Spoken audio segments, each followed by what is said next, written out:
যদি log a by b plus log b by a equal log a plus b হয়, তবে আমাদের এটাকে বাহির করতে বলছে। এখানে মানগুলো দেওয়া আছে, তাহলে কোনটা আমাদের হয়ে যাবে।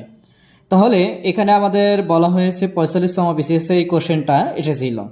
তাহলে আমরা এখানে লিখতে পারি log a by b plus log b by a equal log a plus b আমাদের আছে। তাহলে এই জায়গাটা থেকে আমাদের এখানে log এবং log আছে আমাদের।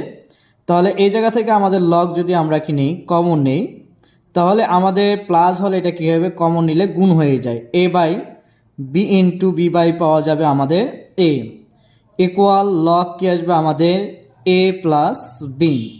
তাহলে আমাদের উভয় পক্ষে যদি আমরা log log বাদ দিয়ে দিই, তাহলে আমাদের থাকতেছে a a বাদ যাবে, b b বাদ যাবে, এটা হচ্ছে কি আমাদের 1 থাকবে, এটি হচ্ছে a প্লাস b। অতএব a প্লাস b ইকুয়াল আমাদের মান আসে 1। তাহলে আমাদের ক নম্বর অ্যান্সারটি আমরা পাচ্ছি।